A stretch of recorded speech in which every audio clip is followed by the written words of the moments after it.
Welcome to Block. Triple Blockheads, Back set. Block down. the podcast for all things volleyball. Aloha and welcome to another episode of Triple Blockheads. Frank, Makani, Mark, and we're going to talk about different training tools and toys that you can have and integrate into your gym. To maybe keep it a little light, a little fun, but also some practical application that really helps support some of your message or some of the focuses that you're trying to do from a development perspective. We'll start, Frank. What are the things that you guys use in your gym? We use a few different things. Some that are more directed for little kids, some that we use a lot with older kids. I think let's start with what our setters use all the time, which is our setter balls. Mm-hmm. So we got about 12 of those. Our setting coach uses them a lot for like some warm-up stuff. Mm-hmm. And then each team, our setters will warm up with them against the wall just to kind of get their wrists warm. And I think it's kind of nice for a setter to touch something heavy and then go to something a little bit lighter as we go into practice. Mm-hmm. So we have a lot of those.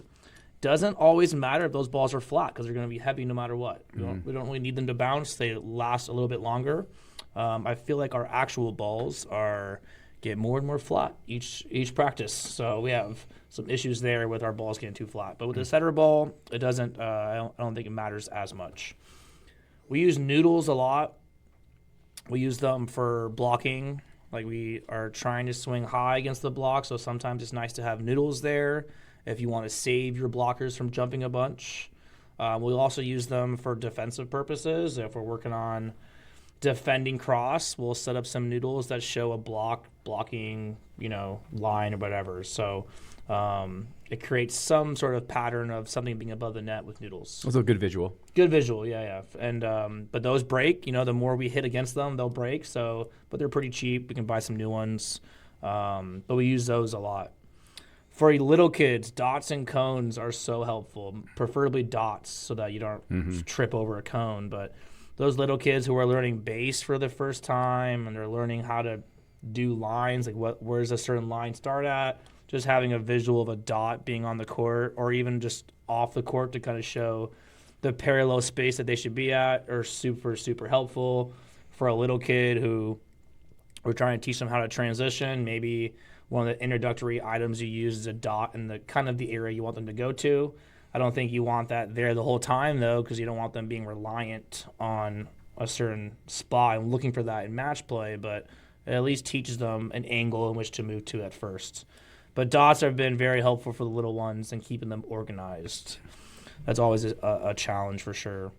And I think just like we use a lot of tape on the court. Yeah. So we'll just tape down certain areas on the court. So we are trying to pass the ball to the middle of the court. So in our gym, on every court in our gym, we have zone 3 taped out. So we always have that as a reference for all of our teams that we're trying to pass the ball in the middle, not to front right. So it looks kind of funny when we host tournaments and we have zone 3 taped out. I think there's some parents who are probably like, what's that marking on the court? Is there a ruling behind that?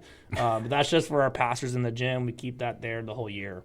And we use tape for all sorts of things besides that. We can also tape out different bases for older kids, trying to get them this year to be a little bit more off the 10-foot line and not toes on the 10-foot line for our wings. So I've kind of taped that out in the first couple weeks of practice, like, hey, here's where we're going to start at, and then we'll read from there.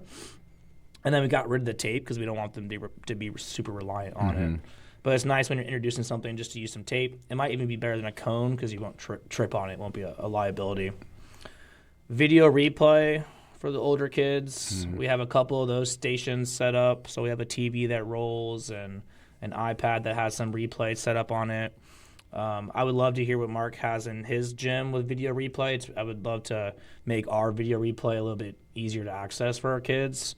But yeah, video replays I think is so important for any age group, and them being able to visually see what they're doing 10 seconds from when they did it. And being able to rep something out and then go and watch it. So that has been very, very helpful. I would love to find a way to make it easier to access, though, because right now we have to set up like 4 things to do it. Right. Boxes, I think, are helpful in moderation.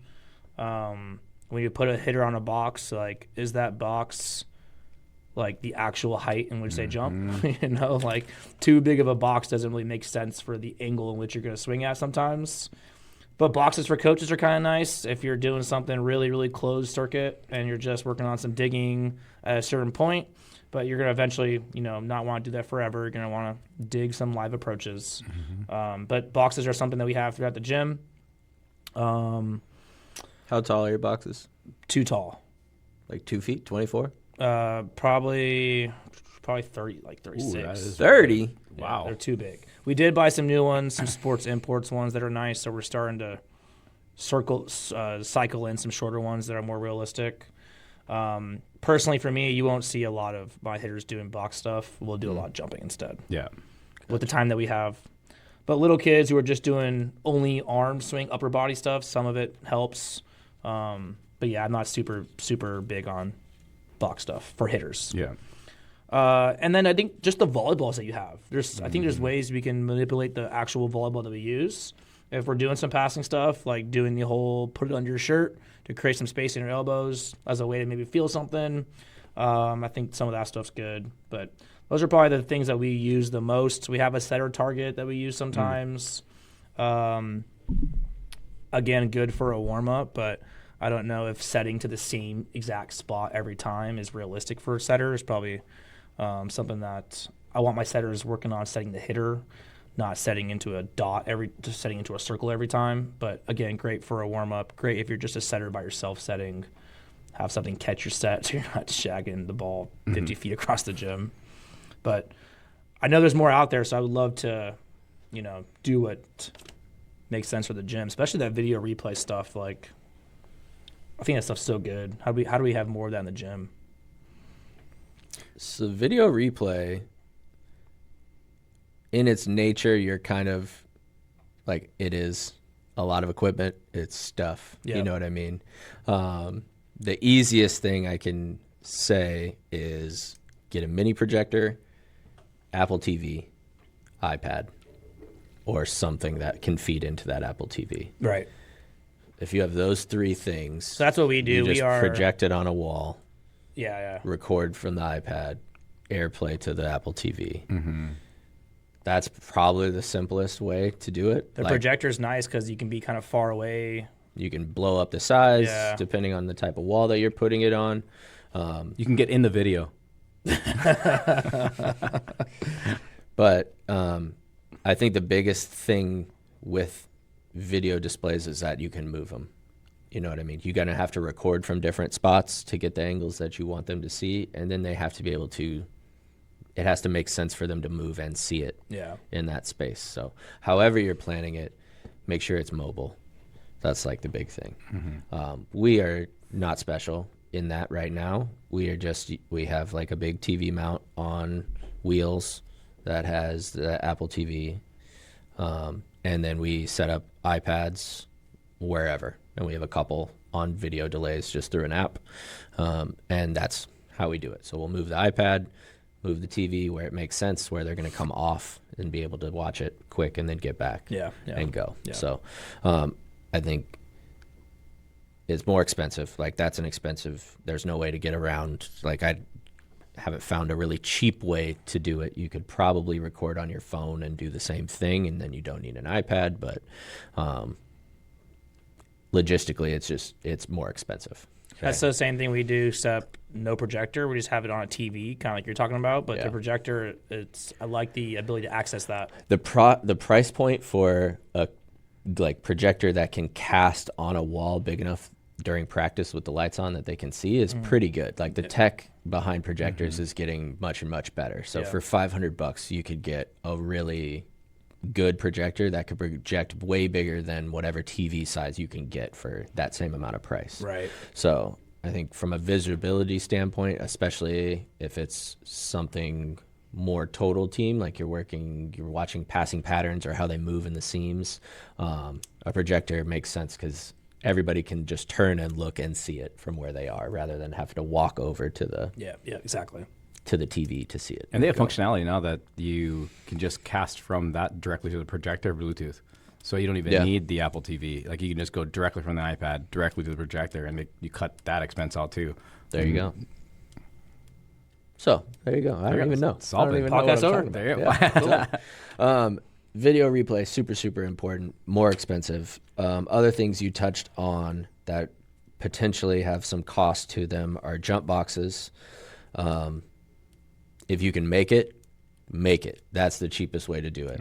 Just buy the wood, do it. There's plans that exist online. I would recommend having at least 3 varied heights for the types of athletes that you have.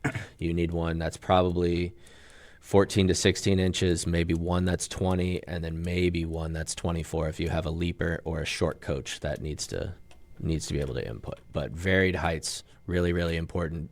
Just as you were saying, Frank, if you have that 5'8" outside on a 20 or 34, 36-inch box, like, that's not real life. Like, you're not going to hit this ball here ever. So where can we put you that is a bit more realistic? I think that's important. But that's a more expensive thing to have. The other thing that you mentioned are setter training balls. I've found you can do very similar stuff with a basketball, and it is much cheaper than specifically that setter ball. You just need something that's heavier and a little bit different. We've used basketballs, and then we've also used volley lights, like the light balls. So just if we're talking about quick release type of stuff, maybe we want to go heavy and then switch to light and see how much quicker your hands can come out, and then we'll flip to a normal ball, and it's usually somewhere in between. But if you're trying to save some bucks, a basketball works just as well as that setter ball. It's probably not quite as heavy, but you're dealing with the same type of things. The light ball stuff's cool. I hadn't thought about that. It's interesting. We just were experimenting, and it just, like, your hands naturally go fast because the ball is light. Yeah. I don't know, but it's been fun to play with. Yeah, it's cool. So I like all that stuff, but they have a little bit more cost associated to them. Of the others mentioned, pool noodles, 100%. What an amazing cost-effective training tool. We use them as blockers, as you said, or as targets for blockers. So I have a couple that have tape around the top, maybe 5-6 inches, and only on one side. So when I feed it through the net, I'm going to put it up, and you'll only be able to see maybe this half of the side that has tape, the outside edge. And we're going to go try and hit that outside edge, that taped part of the noodle, right? So we're working on tooling, but we don't want to ruin hands or fingers or whatever, or a coach or anything like that. Like, that's a good way to get some vision training. I would recommend different colored noodles, because you can do some visual cues with hit the color that I announce. There's just a lot of good stuff that you can do feeding those through the net. Now, if you're trying to get a reaction off of it, they're not usually thick enough to stop a ball or change a direction, but you can definitely tell when you hit it or when you don't. And if you're trying to avoid it, perfect, right? Works perfect. The other way we use noodles is as obstacles. So if we're working with somebody on an approach and they really kind of glide and broad jump through that approach, and we want them to go a bit more up down, I'm going to throw a noodle on the ground, and they got to, in their like step close, they got to get over that noodle. Okay, that just creates a little bit more up down, changes that lateral energy into vertical energy, and we're going to jump up versus out. Okay, we do the same thing in block move stuff. If middles, that's the number one thing, right? Your second step as a middle, you got to cover a lot of ground. A lot of times people will try and go fast rather than be powerful. They think that's faster. So the foot turnover speed is really quick, but they're not covering the same distance. We'll throw a noodle down. All right, clear that noodle and still get your block timing, just so they have to drive through that second step a little bit differently. So there's ways. The other use that we've done with noodles is middle spacing. If you have a middle that tends to either jump to the net or just take off too tight, I'll just stand at the net with the noodle out, and then they approach. If you hit the noodle, you're getting too tight, right? Keep your space and stay off of it. So the other fun thing is a weapon. I use that sometimes. I just hit somebody on the shoulder or head. It doesn't hurt. It's fine. Everybody laughs. You know what I mean? Like, pool noodles are great. Can't recommend them enough. Dots and cones, 100%. We use dots a lot. Cones, I use more in training. But dots as markers, absolutely. right? Throw them down. I think they're great in defining your shots, right? There's a difference between short donut or short seam and deep donut and off block short, you know what I mean? So putting those down to help define what that means when we're working on our shots, I think is important. And shot specificity is important, right? You can't, all tips that have the same height and go to a general area are not going to all score, right? There are some that you have to put right here, right? And that's what's going to score. So a small target, I think, is good for that feedback. And then, yes, setting base, hitting transition points, all of those as indicators, I think, are great also. From a cone perspective, I like to use, 4 to 5 inch diameter cones. So they can fit a tennis ball in them. Okay, we will use that in passing a lot. So I would put it for my platform and then put the cone where I want to typically pass and lay it kind of flat with it, and then catch the ball. We'll catch the tennis balls in that. So it just helps with some angle creation. If you're moving violently, you're not going to catch that cone or the ball, or it's going to pop out the bottom. So we want to think about still, freeze, like, can I be calm through this kind of egg toss scenario and catch it in the cone? I think that's a very useful sense of that cone. Another fun / cheap tool we use is our bean bags. So when we talk about passing posture with kids, or maybe they just tend to stand up or their hips come forward frequently, we'll put some bean bags on their backs of their shoulders, and if you hold an athletic posture and make a move, they should stay or not move very much. But if you're constantly, they're flying off of your back, then we're probably not staying in as an athletic position as we could. And it's a good feedback, because then they have to bend over and pick up the things and be like, dang it, I knocked them off again.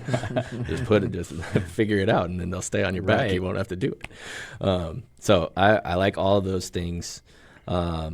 Tape is totally used, and again, get a gambit of colors. That can get more expensive, but as far as marking courts, targets, like I'm with Frank, we have boxes taped on the floor where we want our passing target to be, and then we have a smaller box even inside of that where our easy balls, so our free balls, down balls, easy short serves, like all those need to be even more precise. So I'm all for tape. Use it a lot. I use it on the net to set base block positions or target zones to run into. If we're going middle attacking stuff, like our 3 zone is here to here, and we'll tape it off on the net. And this is where we're trying to get into that space. Or we'll tape off or use Noodles to put like traditional base block positions on the net, so we can work with the middles about running into space rather than running at a blocker. All useful.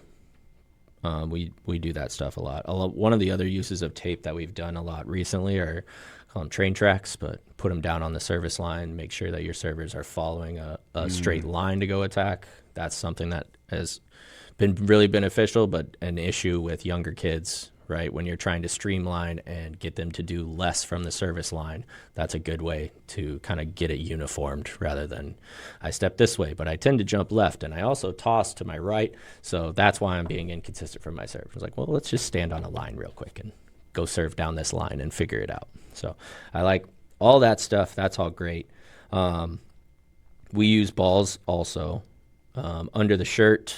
We'll use them in digging drills if we have a kid that constantly forms their platform close to their body before they go dig and are spraying balls all over the place. We'll have them hold them out and then just release them when they go to dig, and it forces a little bit more space on the move. They can't drop down and fill and then still dig that ball.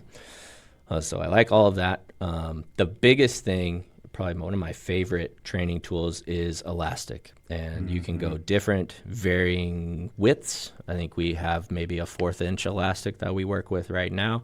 You can buy a spool of 50 yards or 100 yards for not very much, probably $10 or a little bit less. But what you can do with it is awesome, like tons of uses. So we put it across the net, antenna to antenna. We'll set markers, like if we want, anytime we're attacking and we don't have blockers, we'll put the elastic up to simulate block height. Okay, we're hitting over this, right? If you hit under the elastic, it doesn't count in whatever we're doing because you got blocked in that situation. Can we swing high? We'll raise it even higher to do serving window stuff. You got to hit it under it, or we'll go right at it and try and hit the elastic. We've done elastic races with our pins. So we set it at a point, and then everybody on this team has to hit the elastic. And if they do, then you raise it to the next one, and then they hit it again, then you raise it to the next one. Just keeps training that vision piece of how do I hit the hand that I'm looking for as it gets bigger and bigger. So that has been useful, but those are all attached to the net perspectives. Okay. The other use that we've done, which I think is a good visual tool, especially at a young age, is attach it to the bottom of the antennas at the bottom of the net and have a setter stand inside it. Okay. So as I move off the net, I'm creating this really nice triangle between myself and then the two antennas that are a pretty good indicator of spacing for middles, of where I need to be. If I'm creating space, how far forward can I be to still be an option? Rather, if I'm right on top of them and I'm off the net, this is about where I need to be. It's not an end-all be-all, but it's a pretty good guideline for teaching initial spacing for middles or attackers, or just what's available. So I like that.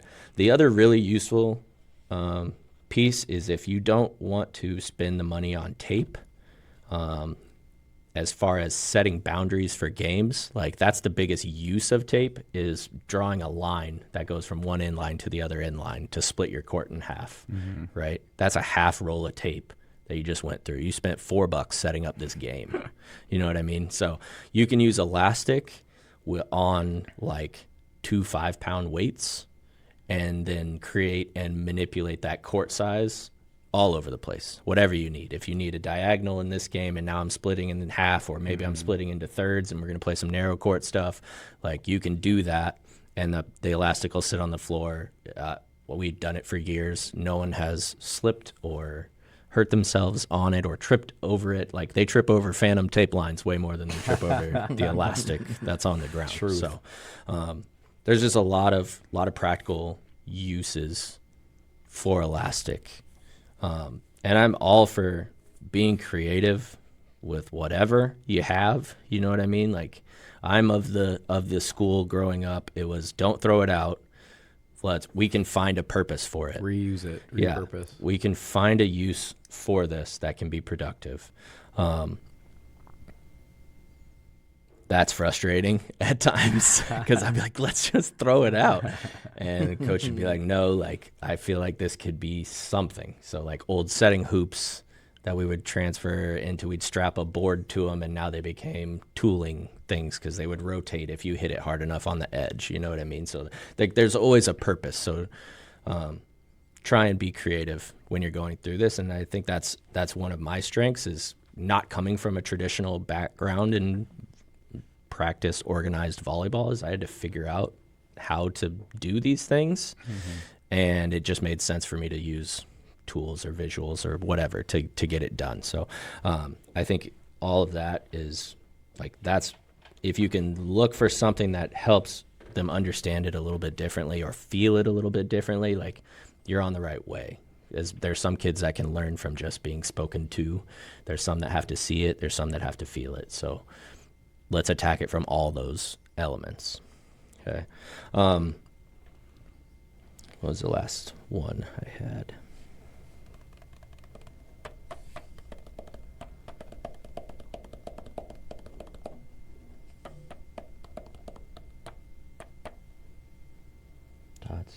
Okay. The other one I want to talk about are resistance kind of therapy bands. Okay. Right now in our gym, we're thinking and talking about how to create more torque So there's a good use of resistance bands to kind of help players open up, feel what my left hand is doing, feel maybe what my right is doing to prep. Can it pull myself to where I feel a pinch in my back and I feel like I'm really opening up my chest to be able to swing a little bit harder, exchange a little bit harder. So a lot of good uses from that, just along with the just therapy, right?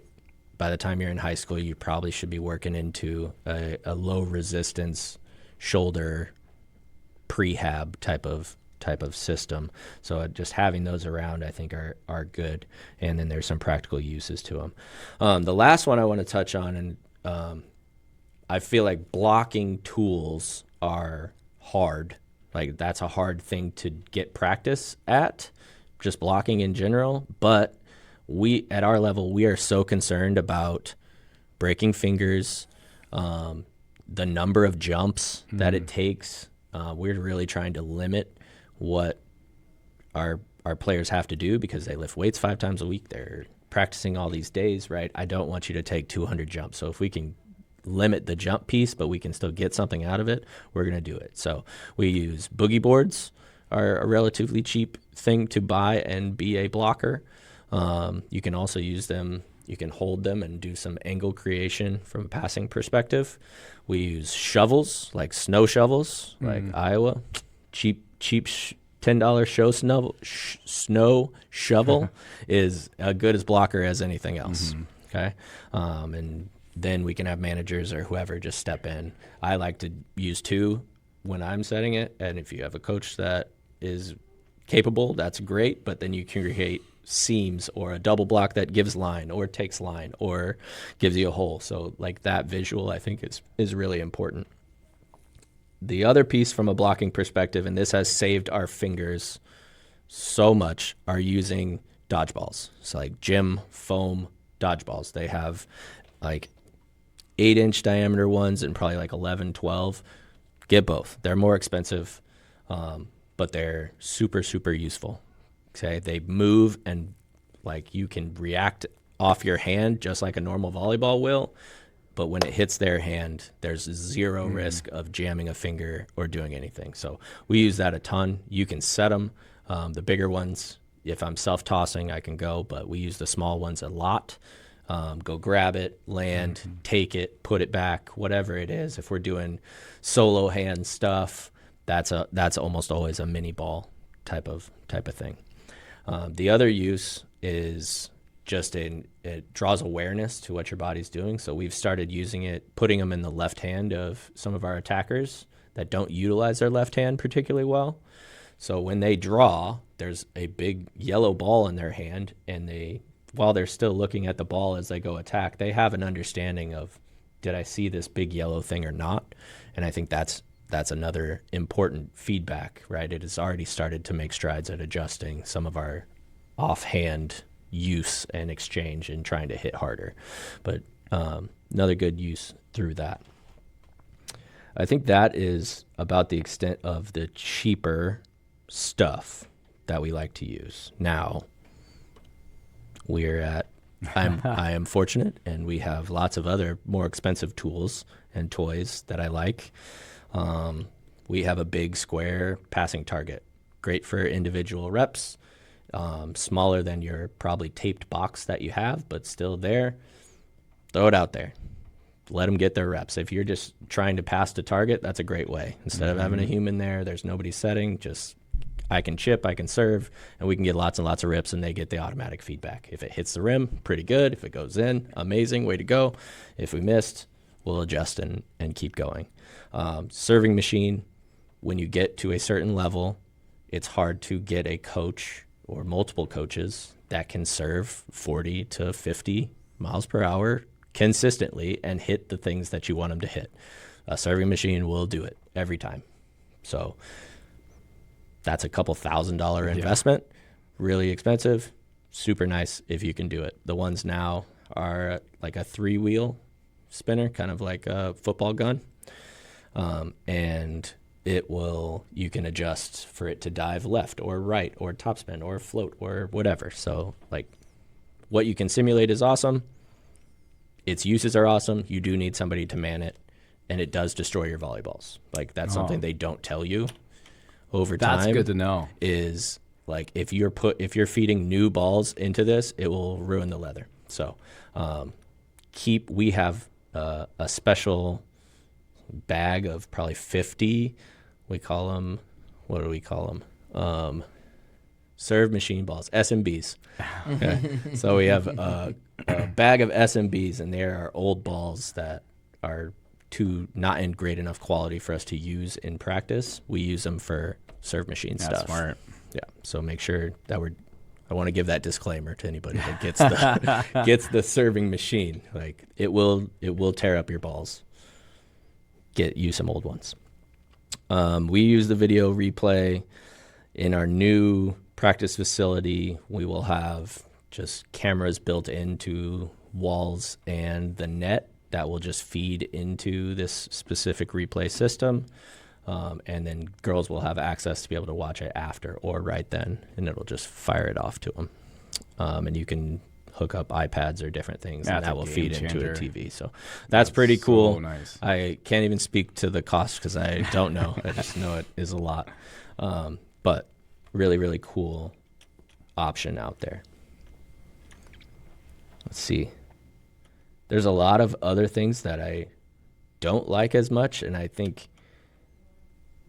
volleyball marketing companies, whatever, do a good job making it feel like I need this appealing thing, and they make it shiny and new and look cool. But what is it really doing for you? You know what I mean? And I want to talk about a couple and how you can use something else to make it happen. Okay. We're probably eliminating potential sponsors from the podcast. Well, I by think doing this. before you touch on this, it's important that I think most coaches aren't going to buy this for their teams, but I think it's the parents who are going to buy this for their kid, looking for an edge at home. You know what I mean? I feel like most of these things you're going to talk about are things you're going to want to use at home or can use at home. It might even be how it's marketed. Like, hey, you can use this at home. This is why this product's great. I'm just assuming, though. No, I'm going big, like the expensive stuff that I think don't serve a real purpose, and you should not spend your money. Like, let's go. I want to hear of the things I listed. If you take out the video replay and jump boxes, you can buy all of these for less than $200. Mm-hmm. You know what I mean? Total. Yeah. And that's a big deal, right? Absolutely. If you can get toys that your kids like to use. Oh, the other one I'd throw in is hula hoops. We use hula hoops a lot as floor targets. Yeah. Again, from a shot perspective, it's a good size. Yeah. But yeah, if you can do it for cheaper and still get what you need from a training perspective, do it. Like, there's no need to spend more money. And the first one I want to talk about is Solo Spike, which is a giant stand that there's some volleyballs waiting to be fed through the thing, and then it holds the volleyball in one specific location with like things on the side. Yep. And then the ball doesn't move, and you just approach and jump and hit it. I hate this. Tell us how you really feel about it. That was it. And it's expensive. It is expensive. I don't even know because I refuse to look at how much it costs. But yeah, it looks expensive. Can't tell you the price point right now, but it is, to me, not worth it. To me, the advantage or what they're trying to get is like approach, work, and reach, right? High contact. Yeah, you're trying to see how high you can contact. You can do that so many different ways. An easy way is a ball on a stick. Like, get a dowel rod and put a volleyball on it and tape it together and hold the thing up there, and it's doing the exact same thing. You know what I mean?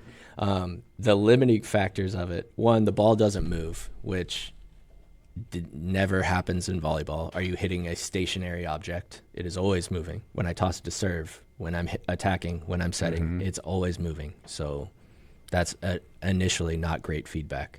The other piece is how it's held. It's going straight down. That means I have to strike perfectly through the back of the ball. That's not how I'm teaching my attackers to attack, right? We need to attack sides of balls on both sides to create shape to get around the block that's better at a certain level. So if you are limited to only being able to hit through the middle of it, if I'm just getting started, great. Or I'm just working on my attack hand contact, great. I could also do that on a wall by myself with just a volleyball. Yep. And I don't need this device. So don't come after us, but It's $1,000. it's $1,000. $1,000. You can do so much more for your programs with $1,000 than using that device. For sure. Absolutely. The other one that I have had at a program and absolutely despise. Wow, I'm talking real aggressive with my language. I need to tone it down just a little bit. That I didn't enjoy using is an Air Catt. So this is supposed to be like a ball entering machine. It's supposed to toss balls, simulate fake serves, but it never really did it. It's a hydraulic system, pretty cool. You hear like a and then the ball shoots, and like that's all neat. The science behind it or the engineering is really interesting. Used a lot in basketball, right? They have a basketball function too, right? Like they're the same similar type of tool, I believe. That Fiji basketball. Yes, there is a hydraulic ball feeding, Yeah. but that's like attached to it. It's like a rebounder, and there's a net, and then all Right, the right. shots go into it. That makes total sense. So people were using this for giving balls to setters, also for servers. Yes. Okay. You see videos about using this thing all the time. Actually, I don't even I mentioned the basketball thing. Is you see videos out there of like someone catching a basketball and shooting it, and then they get another ball that comes out of the same machine. I'm like similar concept. Yeah. Shoots the ball out. Shoots the ball out. The issue is that's all it can do. It can toss balls. But if you're doing it by yourself, which I think is what it's marketed for, you can only use maybe 10 balls at once to load it up. And so you get 8 to 10 reps, and then you start over. And then you go get all the balls, then you put them back in, then you load it up again, then you set the timer, and then you go back and then you do it. Not the most effective use of time. Find a friend, find a sibling, find a little brother, somebody else, or you can take one of your jump boxes, you can angle it up 45 degrees by putting literally anything behind it, a mat, anything, a chair, another box, okay, and you can hit into it. Now I get arm work and a more realistic variance to the toss that's coming back to me to actually work on This was the like stuff that I'm doing. It was like the COVID toy of the year. Was kids making these angle boxes and just hitting against them and then getting free setting reps out of Yeah. it. Yeah. Those are great. Have one. If you don't, build one. They're not hard. Lots of plans online for them, but really, really useful tool for setters embracing lonely practice. right? Yes. Be by yourself. Get better. Here's a great way to do it. For sure. I'm all for that. Over, I think an Air Catt is in the high hundreds of dollars, and I was unable to find a more practical use for it in the years that we had one. And I tried.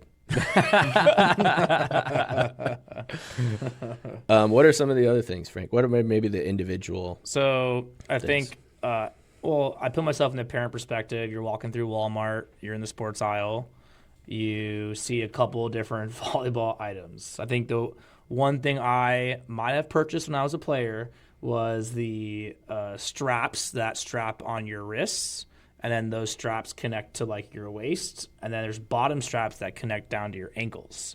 So it puts you like in this defensive, it forces you in this defensive stance the whole time. It almost like forces you to stay low with these like handcuffs almost.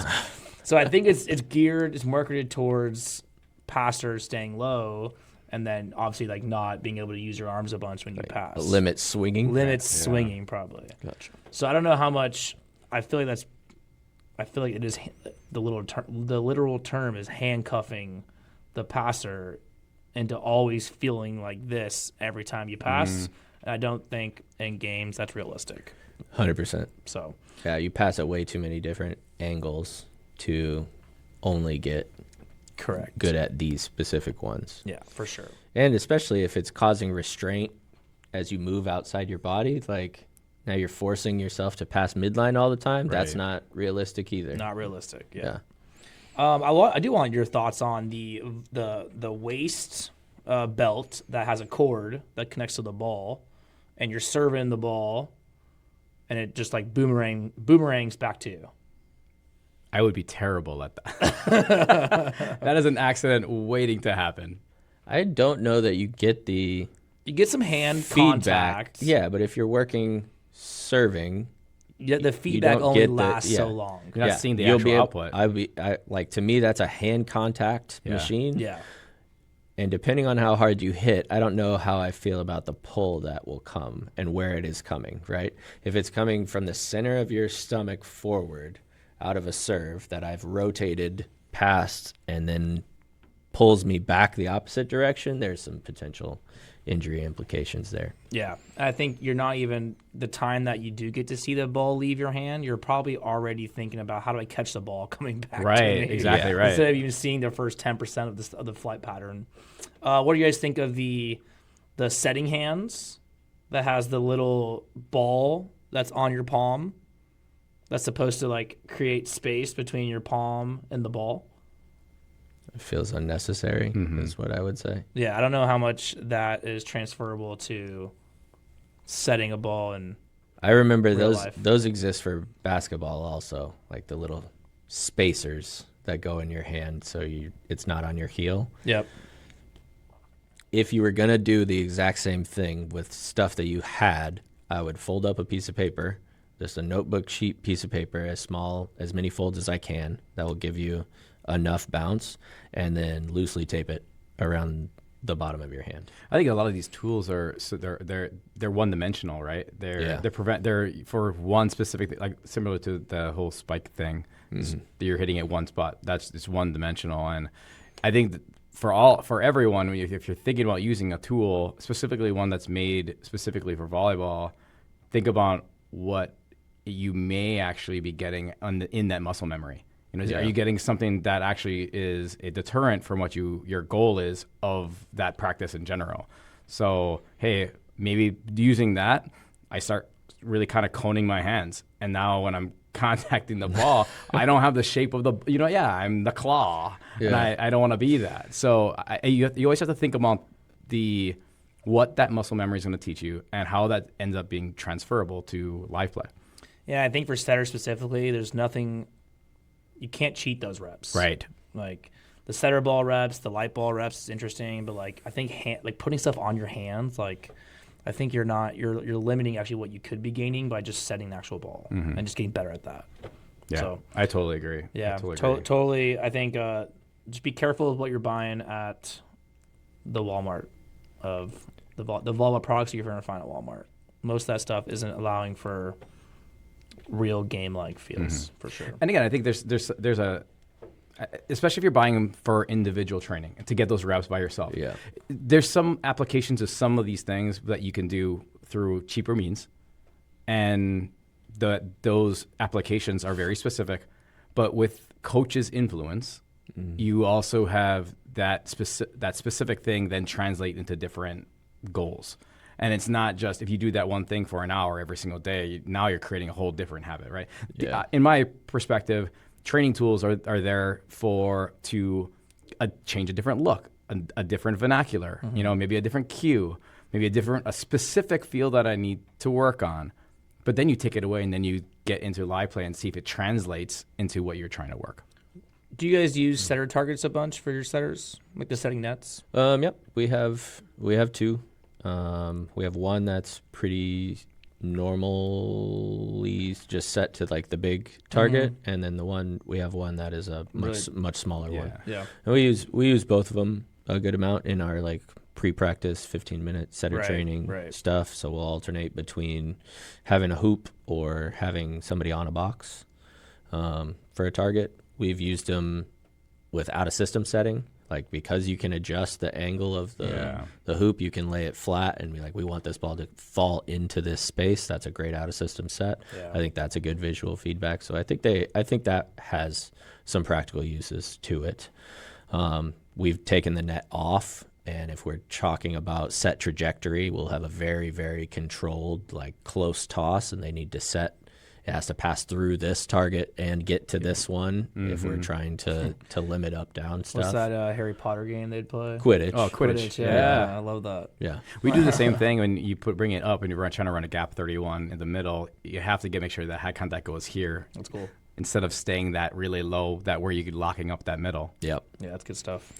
Yeah. So we use them. I think that's a useful tool, and I think it is really versatile. That's one that I would never throw away. Like, if it breaks or doesn't work how it's supposed to, like, you can find another use for that. Just the size and adjustability, a height, and those circles. Like, there's purpose there. Yeah, So, totally agree. I think we just probably for the setters episode, but like not letting that target dictate, that's where every outside ball has to go. You know what I mean? But that's like any tool. Like, yeah. I think you start using it too much, or you rely on just that feedback during the tool as your measure of success, is what you have to be careful with as a coach. I think as a coach, you're also accountable for how you set your tool up. Yeah. And I think that's where you see a lot of that too, right? So we're going to set it up on the outside, to your point, and if you're the coach and you're working balls in system, that's going to be in one angle and one trajectory that you want. You use that same thing, you don't reset on a ball that's now way off the net. Yeah. Now you're creating a total different training environment that you're setting actually bad muscle memory in that space. Yeah. And I think an important factor, if you're using it to retrain a skill, or you've adjusted, like we're adjusting where our outside set goes, we're going to move it in a little bit. So we're using that as like the guide for setter training to do it. But that means every time you set it up, it needs to be in the same spot. So make sure you're marking your heights that you like it to be at. I would even put a marker on the floor, like I'm putting the front edge of it right up to this or in line with this tee. But do the work so that it is the consistent, repeatable thing that you're trying to get versus the variety. Yeah, I totally agree. Agree. Well, I think we have an episode sponsored by Fund a Noodle. Pool noodles. Pool noodles. Pool noodles. Pool noodles and elastic. Reach out. We did lose. We did lose Air Catt, and solo spike. But I think the moral of the story is the fact that you can be creative, and I think the more creative you are, I think it also allows for a little bit of fun in the gym, a little something different than just that same rep over and over and over with that same volleyball. And I think know why you're using it, know what the intent is, and then communicate that to your athletes so they know specifically what that use is for that tool and that toy. But yeah, great discussion. I'm sure these things will probably come up in some of these other things like setting and attacking and whatnot. So we'll definitely bring these up later. So until next time, we will be here trying to find as many noodles as possible to get them in the gym. That's right. So join us next time, Triple Blockheads. Catch us on all your socials. Until then, Blockheads. Thanks for checking out this episode of Triple Blockheads. Make sure you like and subscribe on your favorite podcast platform so that you never miss an episode.